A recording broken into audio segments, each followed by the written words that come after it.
Hello everyone, my name is Fai and welcome. Today we're gonna play the Suffering. In this episode, I will show you the archive you will receive throughout the game, and also I will tell you how to get all the 3 endings.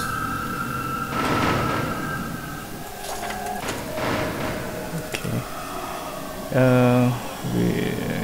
We got 2 parts here. One is Claim's Notebook. In Claim's Notebook, you will you see all the monsters you have fight throughout the game, and also the endings. The 3 endings archive will be placed right here. And another one is Consula's Journal. In Consula's Journal, you will see all the introduction of the place you will go through in the gameplay. Okay. Also, I will show you and tell you how to get all the 3 endings. Okay. First, let's go through the Claim's Notebook. Contained in these pages are my observations of the bizarre creatures that have appeared on Carnate Island since the cataclysm struck. The creatures emerge in a variety of ways, but many of them appear to come from within the island itself, as if the very earth of Carnate were poisonous and vile. Though I scarcely have time to keep a journal like this while trying to keep myself alive, my inquisitive nature forces me to write down what I see, in the hope that I might better understand it. But how can this unspeakable horror possibly be understood? It is as if Carnate's horrific sins, both past and present, are being brought to life in a pageant of death. Slayer. I first witnessed these creatures jumping out of the ground itself. Their heads were detached from their torsos, held aloft by hideous contraptions. Their limbs have been replaced by blades of the sharpest steel. To my eyes, they appear to be a manifestation of decapitation. Yet it seems improbable anyone ever had their head chopped off an abbot. I suppose on Carnate anything is possible. I have dubbed these monstrosities Slayers. Marksman. Based on the battery of rifles attached to its back and the blindfold around its head, this marksman appears to be the reincarnation of a military firing squad. Abbott was originally a POW camp during World War II, so it seems likely they would have had executions of that sort. Indeed, there are stories of a rogue colonel who was to be court-martialed but instead took his own life. Perhaps he is connected to these abominations. Mainliner. In the 1970s, lethal injection was introduced as the most humane means of state-sanctioned killing. To date, 25 such procedures have taken place in Abbott. This creature, I call him the Mainliner, appears to suffer with every move he makes. Perhaps the mixture of sodium pentothal, pancuronium bromide, and potassium chloride in his veins is not to his liking. The numerous needles jabbed into his body cannot help his disposition. Nooseman. Not only is this Nooseman dead from being hung by the neck, but he also appears to have had his skin removed. I wonder if these creatures are tied to the legendary story of the inmates who, outraged by the death of fellow workers in a quarry mining accident, hung and skinned 5 COs. The Noosemen are more supernatural than many of their brethren, ripping themselves straight out of the ceiling in some entirely impossible manner. Burrower. These burrowers are some of the most lethal creatures I have encountered, primarily due to their ability to spring forth from the ground itself and just as quickly re-submerge. They're closely tied to the very soil of Carnate, a theme among these monstrosities. its appearance is of a human body tied up in a gunny sack and constrained by leather straps, with deadly steel chains attached at various locations. I believe they represent those buried alive. Fester, continually emerging from the slave ship, these are the festering creatures who foil my attempts to escape this confounded rock. Rats live within their flesh, writhing within it and then springing forth randomly. They appear to be a reincarnation, not of the slaves, for then they would be of darker skin tone, but instead of the slave traders. In this form, they are forced to live out again and again the fate they forced upon those hapless slaves. Inferno. From what I have witnessed, this manifestation of evil appears to have two distinct forms. The first, a young girl in Puritan dress, perhaps 13 years of age. This transforms into an altogether more disturbing flaming creature. Both clutch a small handmade doll. To my mind, there is no doubt that these creatures are tied to the three young girls who made witchcraft accusations in the late 1600s and led to the incendiary death of 11 innocents. Dr. Killjoy. One of Abbott's most persistent legends tells of Dr. Killjoy, a quite insane psychiatrist surgeon who ran an asylum on Carnate. Doing research of my own, I found that he did indeed exist, though which stories are true and which are fabrication is anyone's guess. Since the cataclysm, I have 3 times seen a surgeon formed of pure light, reminiscent of 16mm film projection come to life. Could this be the fine doctor? Horace. Many inmates break once inside Abbott, but none have snapped more extremely than Horace Gage, who, the tale goes, became convinced his wife wasn't safe without his protection and sliced her to ribbons during a conjugal visit. He ended up in the mercy chair, electrocuted by Abbott's then executioner Hermes Hayes. For years, inmates have said he haunts Abbott, and I believe I saw him 10 minutes ago. I surely wish I had not. Hermes. Since the cataclysm, I have several times found myself mysteriously surrounded by noxious green fumes. I have fled in each case, and I think if I had not, I might not be alive to write this now. Within the gas, I have seen a humanoid who seemed to take great joy in the prospect of my death. Could this be Hermes, Abbott's resident executioner for several decades? If I recall, he took his own life in the gas chamber.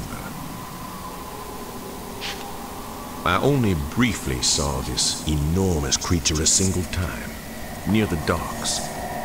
I cannot even begin to describe him, save for one thing. He seems to be quite literally connected to an inmate, the convicted killer, Torque. Incredible as it may sound, this creature appears to have a miniature version of Torque attached to him via a long umbilicus. Beyond that, I can only say that I view him as the most evil of all the creatures, a pure manifestation of fury and hatred. Alright, this one is the archive you will get if you get a bad ending. Yeah. To get a bad ending in this game, simple. You just need to kill everyone you see in the game. The monsters, the people, just kill everyone. And the photo in your document inventory is your indicator, which if you see lots of blood and stains on the photo, and then you will know you have already get the points for bad ending. So that's it.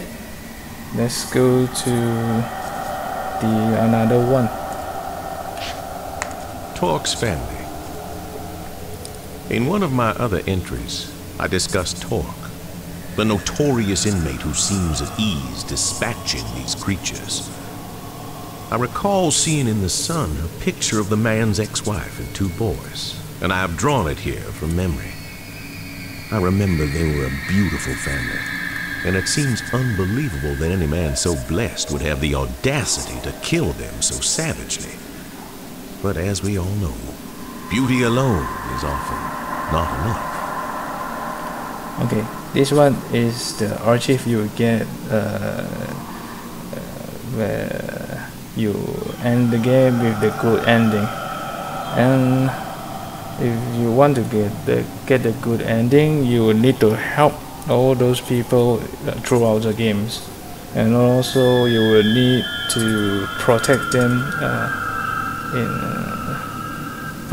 to what you call that, from the monsters, and protect them from getting killed by the monsters.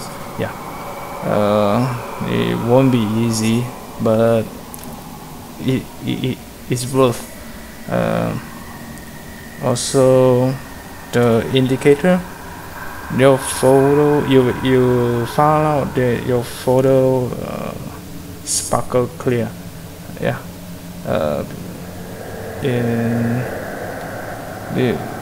From time to time, when you help all those people in the games, you gain points and your picture will be more glossy. I would like to use your clear. Yeah. You'll find out that all the stains and the dust on the photo will disappear. Yeah, and that's the indicator you get the good ending.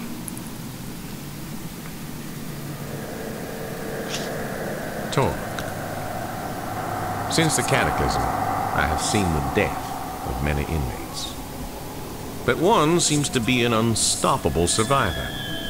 I've seen him take out packs of marksmen and slayers without even breathing hard. Torque is an inmate of some ill repute, having been sentenced to die for the killing of his ex-wife and children.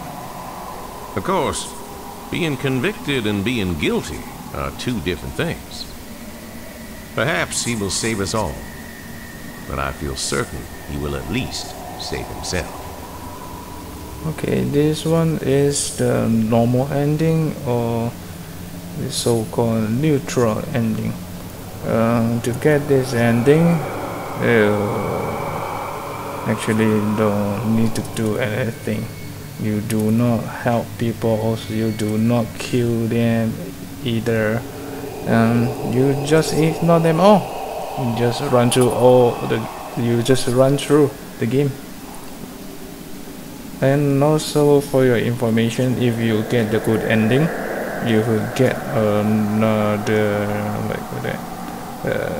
another short movie clip about the tag team, and they will show their face inside the movie clip if you get the good ending.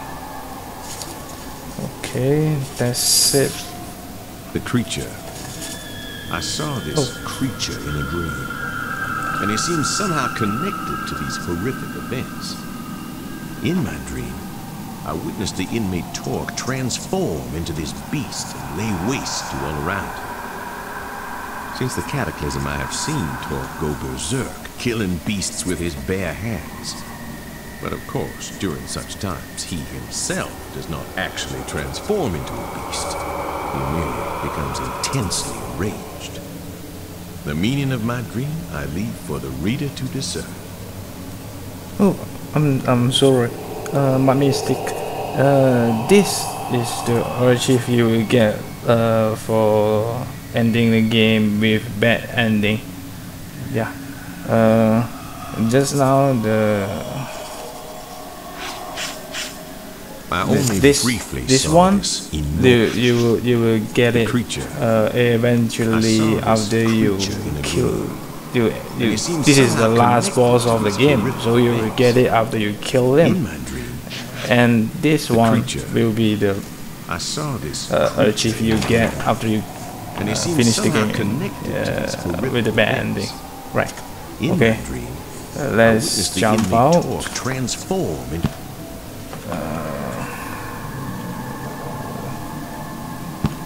and we will continue with consular journal. And like I said, this one you will get the briefing and intro for all the plays you go through when, in the gameplay. Also, some of the achieve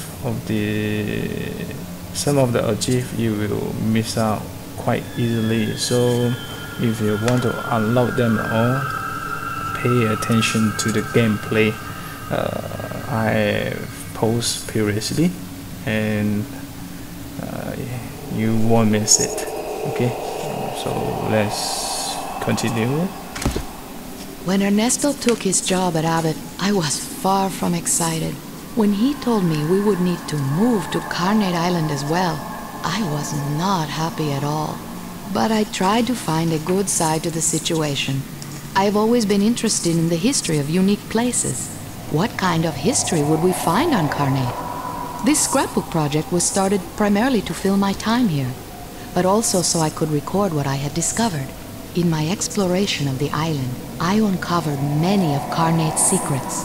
Though I record them here, I do not think I will tell the world about what I have found. Carnate is a place whose secrets are best kept to itself. The island. Carnate Island is approximately 3 miles wide and lies some 10 miles off the coast of Maryland. In addition to man-made structures, Carnate is also home to a labyrinthine natural cave system unlike anything I have seen before. Through my studies, I learned of the island's dark and unsettling history. Though it may sound ridiculous to say it, Carnate seems to bring out the worst in those who make the mistake of coming here. Abbott State Penitentiary. Originally built as part of Fort Malison to house German POWs during World War II, it was taken over by Maryland following the war and converted into Abbott State Penitentiary.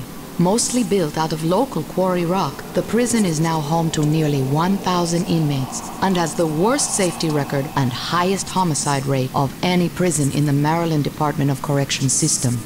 The state also carries out the majority of its death sentences here. The Death House. The most ominous structure inside of Abbott is the Death House. Electrocution, gas, and lethal injection have all been used within its walls, though only the last is still used today.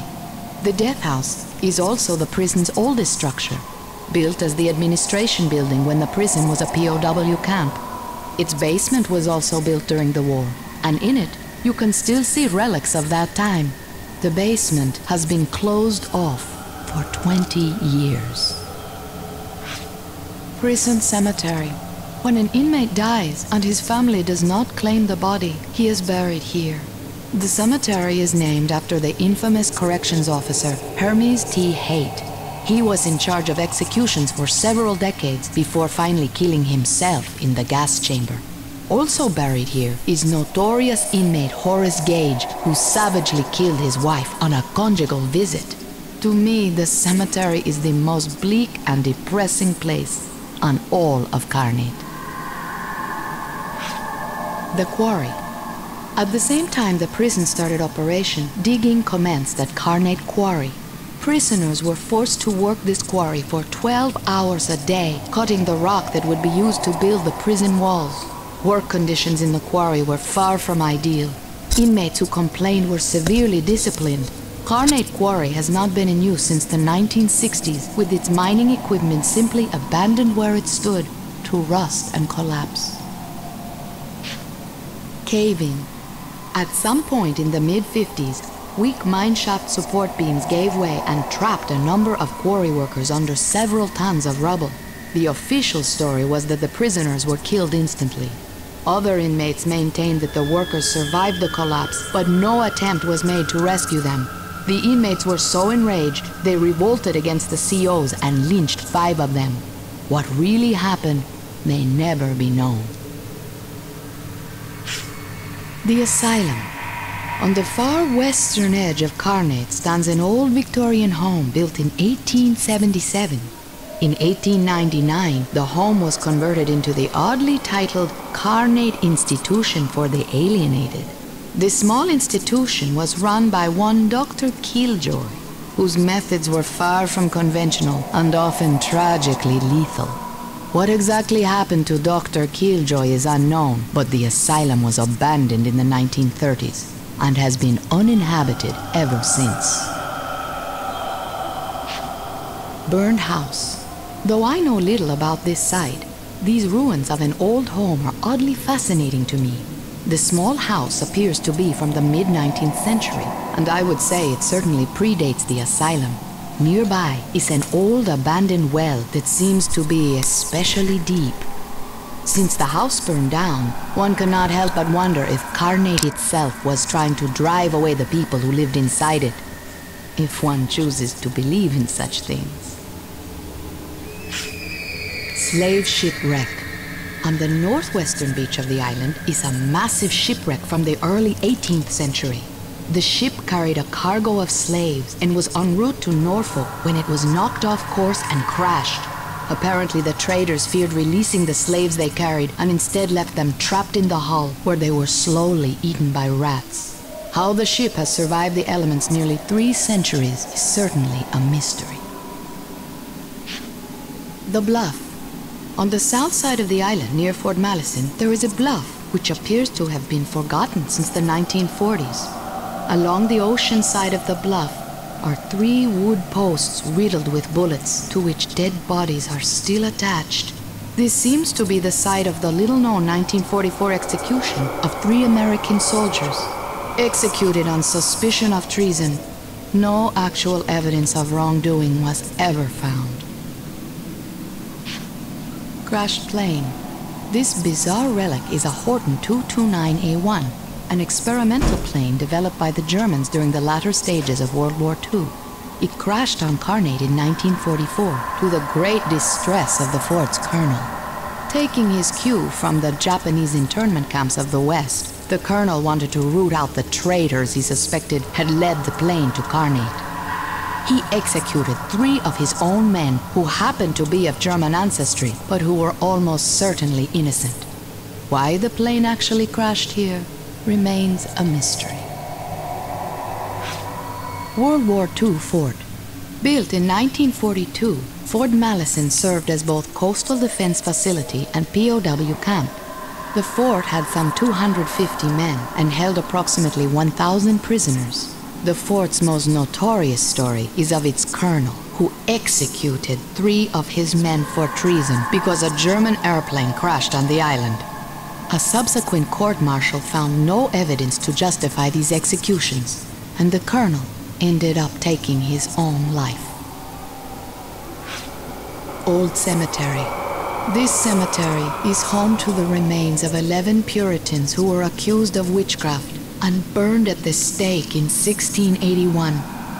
Witch burning was all but unheard of on this continent, with other suspected witches, such as those in Salem, having met their demise at the end of a rope.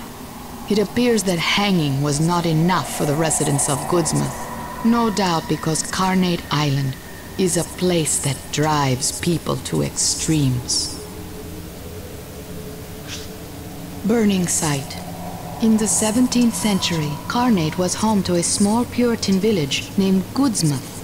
In 1681, for unknown reasons, a 13-year-old girl accused several townsfolk of witchcraft. Joined by 2 close friends of hers, the trio formed an unholy alliance, which led to the burning of 11 people, all of whom are interred nearby. Shortly thereafter, the girls mysteriously disappeared. This is the place where those terrible burnings occurred. The lighthouse. The lighthouse is the oldest standing structure on Carnate Island. Its cornerstone states its date of construction as 1834. The light was originally oil-powered, but since the 1950s has run off of a nearby generator. Similarly, the lighthouse's rotation was originally powered by a system of gears that would periodically need to be recranked. To this day, when the power goes off, the motion needs to be restarted by hand cranking. The town. Built on the site of the Puritan village of Goodsmith, this town is home to nearly 30 corrections officers and their families. It has a single dilapidated general store, a small overgrown park, and a church that for as long as anyone can remember has had no minister. It is generally agreed that no one would live in this depressing place were it not for the daunting distance back to the mainland and lack of ferry service. The docks. The only functional dock remaining on Carnate, this is the sole point of entry for inmates and their visitors, as well as corrections officers, and those of us who happen to be married to them. I remember the first day I came to Carnate. It was raining in sheets, and the ship had trouble docking. I remember thinking the island didn't want us coming here. I've long thought it would have been better if we had turned back then. Alright, that's all of them. Okay, so I think this episode will be most probably will be the last episode of the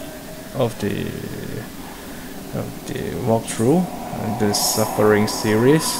So I will start another game walkthrough soon enough. So do leave some comments and likes, show some love. God bless you all. Goodbye.